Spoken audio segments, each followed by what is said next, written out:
आप सभी का मोस्ट वेलकम है आपके अपने यूट्यूब चैनल विजेता कुल में। तो साथियों, इस वीडियो में हम लोग सामान्य हिंदी का टोटल 70 क्वेश्चन डिस्कस करने वाले हैं। तो आज आप सभी का हिंदी का मैराथन वीडियो होने वाला है और ये वीडियो आप सभी के सिविल कोड प्यून के एग्ज़ाम के लिए काफ़ी सहायक होगा। साथ ही साथ बीपीएससी एईडीओ एग्ज़ाम के लिए भी काफ़ी महत्वपूर्ण सेट होने वाला है। तो फ्रेंड्स, आप लोग शुरू से अंत तक सवाल को ज़रूर करें और कितना आज के सेट में सही कर रहे हैं। टोटल 70 सवाल में से कमेंट में आप लोग ज़रूर बताइए। तो चलिए वीडियो की शुरुआत करते हैं। हमारा पहला प्रश्न 31 से शुरू होता है और यहाँ पर सवाल है, भारत के प्रधानमंत्री किस पदबंध का उदाहरण है। ठीक है, भारत का जो प्रधानमंत्री है किस पदबंध का उदाहरण है। तो ये संज्ञा पदबंध के उदाहरण होंगे। क्या होगा? संज्ञा पदबंध का उदाहरण होगा। राइट आंसर ऑप्शन ए करना होगा, संज्ञा पदबंध। 32 नंबर क्वेश्चन में है कि निम्न में से कौन सा शब्द तद्भव शब्द है, इसकी पहचान करें। तो तत्सम का देखना होगा, बिगड़ा हुआ रूप जो होता है वो तद्भव होता है। गृह तत्सम शब्द है, घटिका भी तत्सम है, घृणा भी तत्सम है, लेकिन घोड़ा जो होता है ये तद्भव होता है, क्योंकि घोड़ा का तत्सम रूप क्या होता है? घोटक होता है। तो इसलिए इसका राइट आंसर 32 का क्या होगा? सी ऑप्शन राइट होगा। 33 में लिखा है, हफ्ता कैसा शब्द है? तत्सम, देशज, विदेशज या तद्भव। ठीक है, तो हफ्ता शब्द होता है विदेशज शब्द, इसका जन्म विदेशों में हुआ है। राइट आंसर सी होगा। अगला सवाल 34 है। लिखा कि अन्वय की दृष्टि से कौन सा वाक्य शुद्ध है। शुद्ध वाक्य का चयन करना है इनमें से, तो सही यहाँ पर कौन सा है? तो लिखा है बी ऑप्शन में, संचित ने दूध और रोटी खिलाई। तो यहाँ पर बी ऑप्शन बिल्कुल सही लिखा गया है इस सवाल का। तो करेक्ट आंसर क्या होगा? ऑप्शन बी होगा। चलिए, इसके बाद 35 है। लिखा है निम्न में से कौन सा शब्द तत्सम है, इसकी पहचान करें। तो तत्सम होता है संस्कृत का मूल शब्द, और लवन यहाँ पर जो लिखा गया है, लवन शब्द क्या है? तत्सम शब्द है। तो ऑप्शन डी होगा। अगला सवाल 36 है। लिखा है संकल्प का संधि विच्छेद करिए, क्या होगा। तो फ्रेंड्स, याद रखना, संकल्प का होता है सम जोड़ कल्प। ऑप्शन सी हो जाएगा राइट आंसर। नेक्स्ट क्वेश्चन 37 है। लिखा है कि अंतिम में किस प्रत्यय का प्रयोग हुआ है। अगर अंतिम लिखते हैं तो यहाँ पर लास्ट में इम प्रत्यय आता है। आंसर इसका ए ऑप्शन हो जाएगा। नेक्स्ट क्वेश्चन 38 है। लिखा है गजानन में कौन सा समास होगा। तो गजानन जो प्रयुक्त होता है ये भगवान गणेश के लिए प्रयुक्त होता है और ये विशेष अर्थ को धारण कर रहा है, इसलिए आंसर डी होगा, बहुव्रीहि समास होगा। चलिए, 39 में लिखा है कि मैंने उसे देखा तक नहीं, वाक्य में क्रिया विशेषण कौन सा है। ठीक है, मैंने उसे देखा तक नहीं, इनमें वाक्य में क्रिया विशेषण शब्द कौन सा है। और यहाँ पर आप सभी का ऑप्शन इस प्रकार से है। तो क्रिया विशेषण पद यहाँ पर तक हो जाएगा। ऑप्शन सी हो जाएगा राइट आंसर। अगला सवाल 40 है। लिखा है सर्दी किस प्रकार की संज्ञा है। ठीक है, तो सर्दी जो होता है इसे हम महसूस कर सकते हैं, इसे हम छू नहीं सकते हैं, तो इसलिए भाववाचक संज्ञा इसका उदाहरण हो जाएगा। बी ऑप्शन राइट होगा। अगला सवाल 41 में है। निम्न में से कौन सा शब्द स्त्रीलिंग शब्द है, इसकी पहचान करें। तो स्त्रीलिंग शब्द यहाँ पर खबर होगा। जैसे कहते हैं कि खबर फैल गई। ठीक है, तो इसलिए ऑप्शन सी राइट आंसर होगा। चलिए, 42 नंबर क्वेश्चन में लिखा है वह आया और मैं गया, यह किस प्रकार का वाक्य है। तो जब दो वाक्य और, तथा, एवं इत्यादि शब्द के द्वारा अगर जुड़े होते हैं तो उसे हम संयुक्त वाक्य कहते हैं। ऑप्शन ए होगा। नेक्स्ट क्वेश्चन 43 में लिखा परामर्श में किस उपसर्ग का प्रयोग हुआ है। ठीक है, तो परामर्श में सीधा सा आंसर ए करना होगा। प्र इसमें क्या है? तो उपसर्ग के रूप में प्रयुक्त हुआ है। नेक्स्ट 44 नंबर क्वेश्चन लिखा है जहाँ सूरज निकलता है वहाँ अंधेरा गायब हो जाता है, वाक्य में जहाँ सूरज निकलता है किस प्रकार के उपवाक्य का उदाहरण है। अब इसका सारा ऑप्शन दिया गया है, तो यहाँ पर होना चाहिए क्रिया विशेषण उपवाक्य। ठीक है, चूँकि यहाँ पर लिखा है जहाँ पर, तो कहीं ना कहीं स्थान का बोध करा रहा है, और स्थान जो होता है ये क्रिया विशेषण उपवाक्य के अंतर्गत आते हैं। ठीक है, चलिए नेक्स्ट क्वेश्चन 45 होगा। लिखा है निम्न में से शुद्ध वर्तनी वाले शब्द बताइए, प्रायोगिक लिखना किस ऑप्शन में सही होगा। तो प्रायोगिक लिखना ए ऑप्शन में बिल्कुल सही होगा, आंसर ए करना होगा। ठीक है, अगला सवाल 46 है। लिखा है टिकाऊ किस प्रकार का विशेषण है। तो टिकाऊ यहाँ पर जो है गुणवाचक विशेषण होगा, क्योंकि किसी वस्तु की ये क्वालिटी या गुण बताने का काम कर रहा है। क्वेश्चन 47 है, और यहाँ पर लिखा है आसन और आसन, इन दोनों शब्दों का सही अर्थ निम्न में से क्या होगा। तो याद रखना, आसन का मतलब भोजन होता है, जबकि आसन का अर्थ बैठने की वस्तु होता है, तो इसलिए 47 का आंसर डी करना होगा। ठीक है, चलिए अगला सवाल देखेंगे 48 से। 48 में प्रश्न है वह सर्वनाम का परिमाणवाचक विशेषण क्या होगा।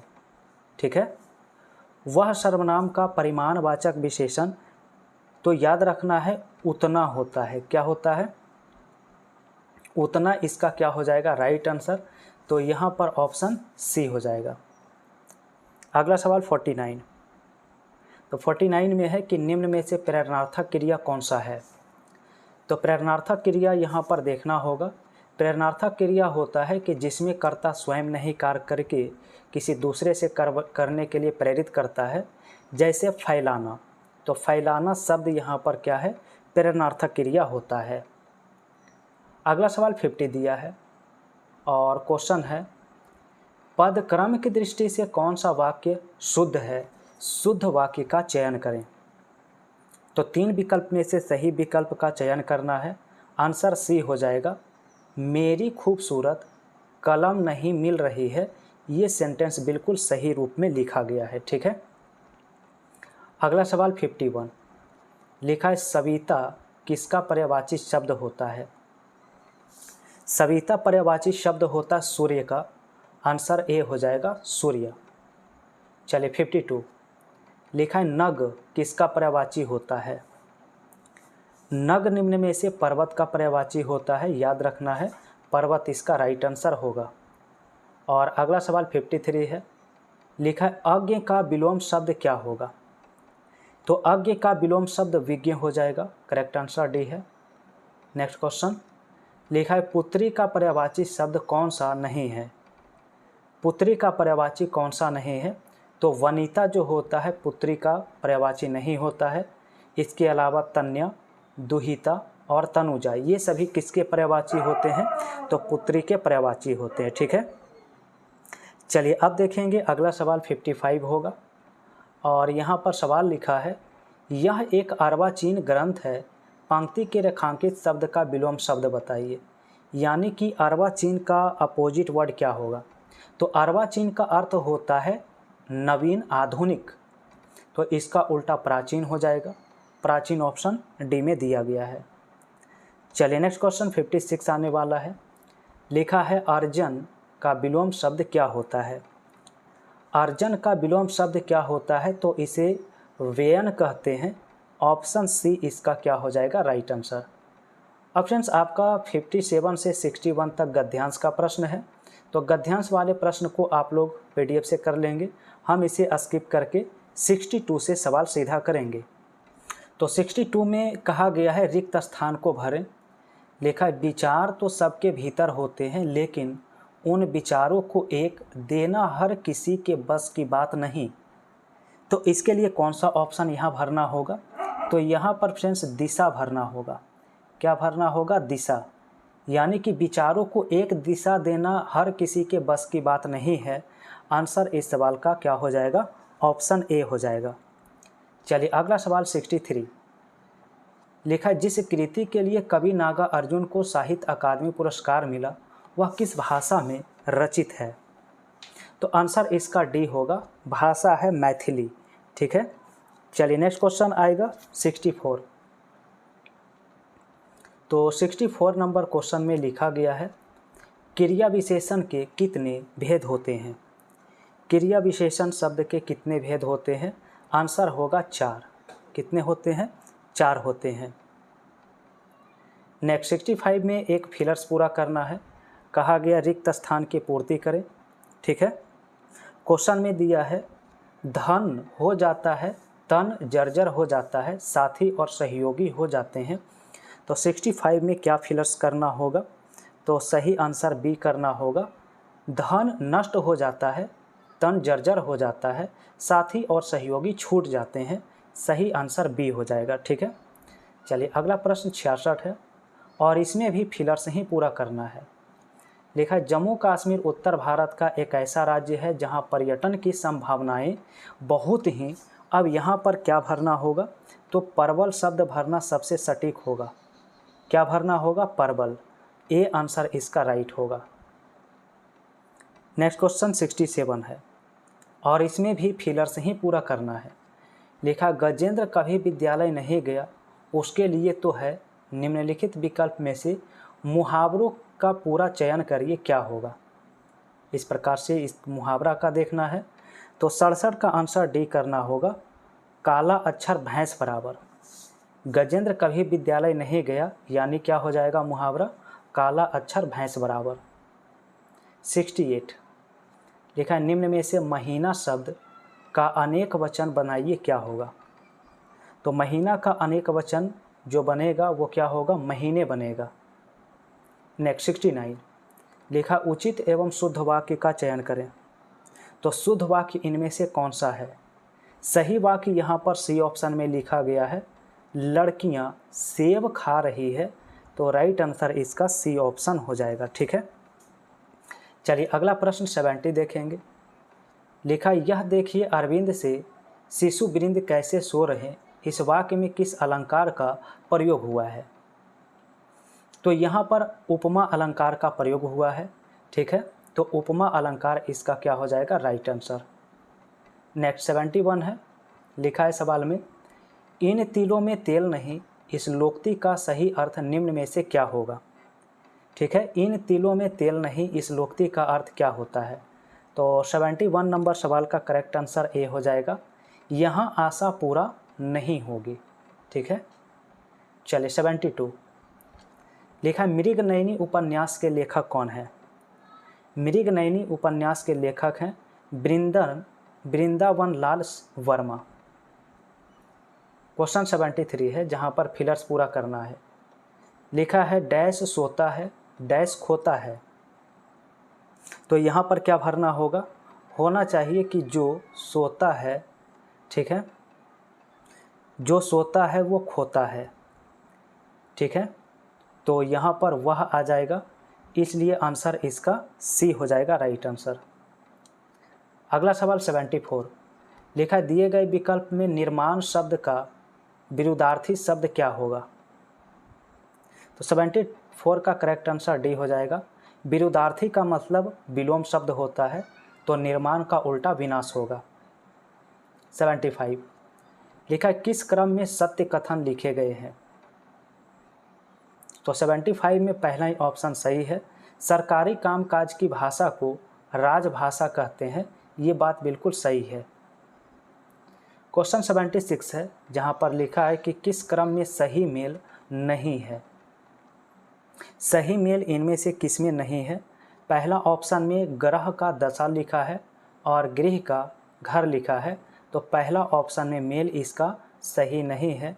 ए ऑप्शन इसका क्या हो जाएगा? राइट आंसर हो जाएगा, क्योंकि ग्रह जो होता है इसका अर्थ दशा नहीं होता। राइट आंसर यहाँ पर ऑप्शन ए हो जाएगा, ठीक है। चलिए अगला प्रश्न देखेंगे। तो 77 का आंसर करना है।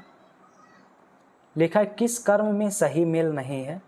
फिर से उसी तरह का सवाल है, सही से सारे ऑप्शन को अध्ययन करना है। तो यहाँ पर फ्रेंड्स तुरंग और घोड़ा लिखा है, जबकि तरंग का यहाँ पर लहर लिखा है। तो यहाँ पर बिल्कुल सी ऑप्शन करेक्ट हो जाएगा, क्योंकि कहा है कौन सा सही मेल है, तो सही मेल सी होगा। क्योंकि तुरंग का अर्थ घोड़ा होता है और तरंग का अर्थ लहर होता है, इसलिए इसका राइट आंसर सी होगा। चलिए अगला सवाल 78 देखेंगे। कहा है किस क्रम में अंतस्थ वर्ण नहीं है। तो अंतस्थ वर्ण तो हम कई बार डिस्कस कर चुके हैं। तो 4 वर्ण होते हैं जिसमें आपका य, र, ल और व आता है। तो यहाँ पर 78 का आंसर डी हो जाएगा। ह इसका राइट आंसर होगा, क्योंकि ह जो होता है ये ऊष्म व्यंजन होता है। 79 लिखा है किस क्रम में स्पर्श संघर्षी व्यंजन है। तो फ्रेंड्स देखिए, ये सारा टॉपिक अगर आपने क्लियर किया है तो इस टॉपिक से आपका सवाल छूटना नहीं चाहिए। स्पर्श संघर्षी व्यंजन हमने वीडियो हिंदी के टॉपिक में ऑलरेडी डिस्कस किया है, ठीक है। यहाँ पर आप देखेंगे तो ऑप्शन के अनुसार सही आंसर ए करना होगा। 6 यहाँ पर क्या हो जाएगा, आंसर हो जाएगा। चलिए अगला सवाल 80 है। लिखा चकल्लस शब्द किस रूप में है। चकल्लस शब्द जो होता है ये देशज शब्द होता है, आंसर इसका सी होगा। नेक्स्ट लिखा है कि तू सर्वनाम प्रयोग किस क्रम में नहीं होता। तू सर्वनाम किस क्रम में प्रयोग नहीं होता है। तो संबंध बताने के लिए इसका प्रयोग नहीं करते हैं, ठीक है। नेक्स्ट क्वेश्चन 82 में बताना है कि सामने जो बड़ा सा मकान दिखाई दे रहा है वह मेरा है, कौन सा सर्वनाम यहाँ पर होगा। तो जो मकान दिखाई दे रहा है वह मेरा है, कहीं ना कहीं संबंध को दर्शा रहा है, यहाँ पर रिलेट कर रहा है, इसलिए संबंध कारक इसका क्या हो जाएगा, राइट आंसर हो जाएगा। संबंध यहाँ पर राइट आंसर हो जाएगा, ठीक है। चलिए अगला सवाल देखेंगे फ्रेंड्स। अगला सवाल आप सभी का 83 होगा। 83 में लिखा है कि किन किन का नाम सूची में है में प्रश्नवाचक सर्वनाम का भाव किसमें है। प्रश्नवाचक का भाव निम्न में से किसमें है। तो आंसर इसका ए ऑप्शन होगा। किन किन शब्द में जो है प्रश्नवाचक का भाव छिपा हुआ है। 84 लिखा ईमानदार व्यक्ति का सम्मान होता है में शब्द में विशेषण बताइए क्या है। तो विशेषण पद यहाँ पर पहचान करना है, तो वो आपका ईमानदार है। ईमानदार यहाँ पर विशेषण है। नेक्स्ट 85 लिखा बिहारी ने सतसई लिखी में सतसई शब्द कौन सा विशेषण है। तो 85 का ऑप्शन ए हो जाएगा। यहाँ पर समुच्चय बोधक हो जाएगा इस सवाल का राइट आंसर। सतसई यहाँ पर क्या हो जाएगा, तो समुच्चय बोधक हो जाएगा। नेक्स्ट क्वेश्चन 86 होगा। लिखा किस क्रम में परिमाण बोधक विशेषण है। परिमाण बोधक विशेषण की पहचान करिए। तो यहाँ पर ऑप्शन सी में लिखा है मोहन 2 किलो दूध पी रहा है, तो 2 केजी यहाँ पर इसका परिमाण बताने का काम किया है। राइट आंसर सी हो जाएगा। क्वेश्चन नंबर नेक्स्ट 87 है। किस क्रम में सही समास विग्रह नहीं हुआ है। पहला लिखा है नीली है जो गाय बराबर नील गाय, तो पहला सही है।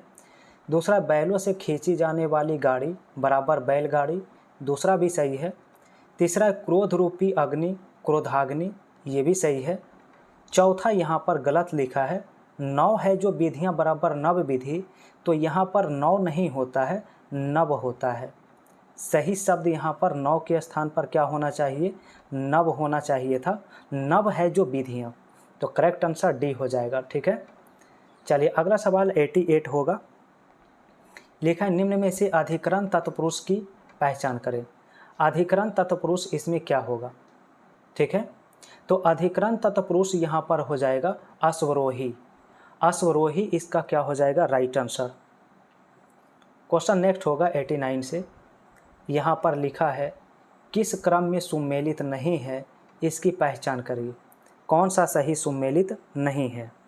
पहला लिखा है कनफटा, तो यहाँ पर द्वंद्व समास इसका लिखना गलत है, क्योंकि कनफटा का होता है तत्पुरुष समास। क्या होता है, तत्पुरुष समास होता है, इसलिए आंसर ए हो जाएगा जो सही सुमेलित नहीं है। बाकी अन्य सही हैं। चक्रपाणी बहुब्रीहि होता है, दोपहर द्विगु होता है और कार्य निपुण अधिकरण तत्पुरुष होता है। क्वेश्चन 90 है। लिखो है वीरों ने देश के हेतु बलिदान दे दिया में कौन सा कारक प्रयुक्त हुआ है। तो 90 का आंसर सी करना होगा, संप्रदान कारक। ठीक है, संप्रदान कारक इसका क्या हो जाएगा, राइट आंसर होगा। यानी कि वीरों ने देश के लिए क्या किया है, बलिदान दिया है, तो के लिए संप्रदान कारक की विभक्ति होती है। 91 सवाल है कि कौन सा कर्म सही नहीं है, इसकी पहचान करें। 91 का आंसर क्या होगा। ठीक है, पहला ऑप्शन में है पेड़ से पत्ता गिरा बराबर करण कारक, तो पहला ही गलत है, क्योंकि पेड़ से पत्ता का गिरना कहीं ना कहीं अलगाव होता है, अलग होता है। तो जहाँ अलगाव होता है वहाँ पर आपादान कारक होता है। क्या होता है, आपादान कारक होता है, ना कि करण कारक होता है। इसलिए सही आंसर इसका ए ऑप्शन ही होगा। चलिए अब अगला सवाल 92 लिखा है किस क्रम में आकर्मक क्रिया नहीं है। तो आकर्मक क्रिया होता है जिसमें क्रिया का फल सीधे कर्ता के ऊपर पड़ता है। जैसे पहला ऑप्शन में है युवक टहल रहा है, तो टहलना यहाँ पर आकर्मक क्रिया है।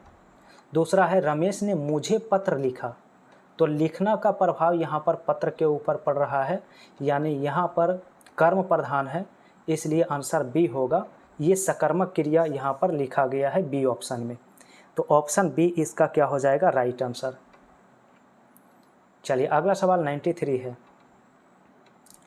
लिखा है कमला ने शांति को पुस्तक दी में कौन सी क्रिया है। तो 93 का ऑप्शन सी होगा, पूर्ण द्विकर्मक क्रिया यहाँ पर प्रयुक्त हुआ है। क्या हो जाएगा, पूर्ण द्विकर्मक क्रिया। चलिए अगला प्रश्न देखेंगे, अगला सवाल 94 होगा। तो 94 में बताना है कौन सा कर्म सही नहीं है। 94 में कौन सा सही कर्म नहीं है। चलिए इसका ऑप्शन कुछ इस प्रकार से दिया गया है। फ्रेंड्स आप यहाँ पर सही से मिलाएंगे तो सी ऑप्शन इसका राइट आंसर होगा। वह चालाक निकला, तो यहाँ पर ये सकर्मक क्रिया नहीं है, बल्कि इसमें आकर्मक क्रिया का प्रयोग हुआ है। क्वेश्चन 95 होगा। लिखा है किस क्रम में अ उपसर्ग प्रयुक्त नहीं हुआ है। अ उपसर्ग किसमें नहीं है। तो अनन्य जो लिखा गया है यहाँ पर उपसर्ग अप्रयुक्त नहीं हुआ है, क्योंकि इसका अगर आप शब्द को जोड़ेंगे तो अनन्य का होता है, अन्य जोड़ अन्य होता है। ठीक है, इसलिए राइट आंसर ए होगा। 96 में है कि अन्न उपसर्ग का द्योतक निम्न में से कौन है। अन्न उपसर्ग का द्योतक निम्न में से कौन है। तो 96 का आंसर बी हो जाएगा, अभाव या निषेध इसका द्योतक होगा। बी ऑप्शन राइट है। चलिए अगला सवाल 97 से देखेंगे। तो 97 में लिखा गया है सवाल किस क्रम में भाववाचक संज्ञा तद्धित प्रत्यय नहीं है। तद्धित प्रत्यय का प्रयोग किस में नहीं हुआ है। तो वो है ऑप्शन सी में, फिरौती में प्रयुक्त नहीं हुआ है। 98 में बताना है कि किस क्रम में क्रिया बोधक कृत प्रत्यय है। तो 98 का आंसर ए हो जाएगा, चलता हुआ इसका राइट आंसर है। और अगला सवाल 99 है, जहाँ पर लिखा है किस क्रम में संधि का सही प्रयोग नहीं हुआ है। तो 99 का ऑप्शन बी होगा, अनुजोड़ दित इक्वल अनुदित, यहाँ पर इसका राइट आंसर करना होगा। ठीक है, और अंतिम सवाल 100 नंबर सवाल है। इसका आंसर आप लोग कमेंट में बताइए, इसका आंसर कमेंट करिए कौन सा ऑप्शन राइट होगा। व्यंजन संधि का सही उदाहरण निम्न में से कौन है। 4 ऑप्शन है, एक ऑप्शन आप सभी को अपने तरफ से कमेंट में बताना है। तो फ्रेंड्स आप सभी को वीडियो पसंद आया है तो वीडियो को लाइक करिए, पहली बार जुड़े हैं तो चैनल को सब्सक्राइब करके बेल आइकन की घंटी प्रेस कर लीजिए। और प्रतिदिन आपका लाइव क्लास भी होता है रात 8 बजे से, आप इस समय प्रतिदिन लाइव जुड़ सकते हैं।